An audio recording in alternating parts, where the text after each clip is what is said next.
ব্যস্ততার মাঝে আজকে চলে গেলাম আমার ননাসের বাড়িতে একদমই একটা ঘরোয়া ইনভিটেশনে। এখানে জাস্ট আমরা কয়েকজন মানুষ ছিলাম।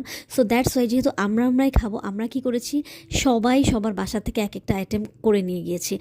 বাইরের দই মিষ্টি তো কিনে নিয়েছি, সবাই স্পেশাল মিষ্টি নেওয়া হয়েছে, দই নেওয়া হয়েছে, বাট তারপরও আমরা কি করেছি, একটা একটা করে আইটেম নিজেরা নিয়ে নিয়েছি। ইনফ্যাক্ট এখন না এভাবেই ভালো লাগে, কোনো বাসায় গেলে নিজের বাসা থেকে রান্না করে নিয়ে যেতে খুবই ভালো লাগে, বিকজ আমার হাতে রান্নাটা তাহলে হয় কি সবার খাওয়া হয় একসাথে, তাই না?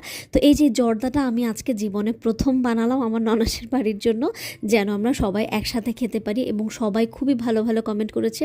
এটা আমার আসলে খুবই ভালো লাগে যখন সবাই মিলে একসাথে কোনো একটা কিছু খাই। সো এই ছিল আমার হাতের জর্দা এবং পায়েস বানাতে আমি আসলে সারা জীবনই পটু। আমি আমার শাশুড়ি থেকে পায়েসটা বানানো শিখেছি, সো আমার পায়েসটা বেস্ট হয়। তো এই ছিল আমাদের ডেজার্ট আইটেম। এখানে আমরা সবাই বাসা থেকে একটা একটা আইটেম করে নিয়ে গিয়েছি। হ্যাঁ, অ্যান্ড দেন হচ্ছে যাওয়ার পর আমার ননাস আমাকে কাজে লাগিয়ে দিল। তো আমি ওকে বললাম যে আপু, তোমার বাসায় আসলাম, তুমি আমাকে এভাবে কাজ করতে দিয়ে দিলা।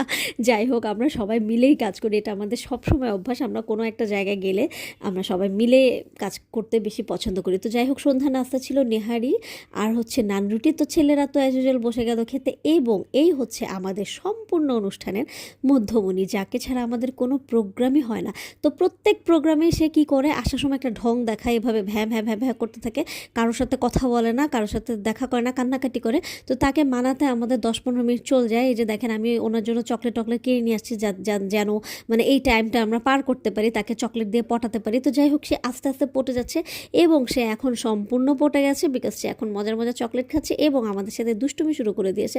আর উনি যখন দুষ্টুমি শুরু করে দেয়, তখন তো আসলে আমাদের পুরো প্রোগ্রামটাই ডিফারেন্ট হয়ে যায়। আসলে ওর জন্যই আমাদের ভালো লাগে একসাথে থাকতে। তো যাই হোক, আমার বোন আর বোনের জামাইও খেতে বসে গেছে।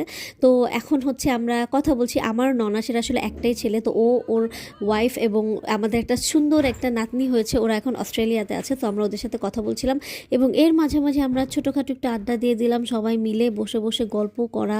মানে এটা টোটালি ক্যাজুয়াল টাইপের একটা মিট ছিল আমাদের, জাস্ট ঘরোয়াভাবে সবাই মিলে মজা করা, দ্যাটস ইট। অ্যান্ড এই করতে করতে রাতের খাবারের আইটেম হয়ে গেল। সো আপু এত বেশি আইটেম করেছিল, ইনফ্যাক্ট কালকে এত বেশি খাওয়া হয়ে গিয়েছিল, হ্যাঁ মানে পেট ভরে শেষ। আর দেখেন আমরা কি করছি, সবাইকে খাবার দেওয়ার আগে আমরা হচ্ছে ডেজার্ট সব আইটেম টেস্ট করছি। হ্যাঁ, এখনও কিন্তু বাড়ির ছেলেরা খেতে বসেনি। তারপর আমরা কি করেছি, আমরা সবাই মিলে ডেজার্ট আইটেম খেয়ে ফেলছি। তো যাই হোক, কালকের অল ওভারটা প্রোগ্রামটা ঘরোয়া ছিল, বাট অনেক ভালো ছিল, অনেক মজা লেগেছে।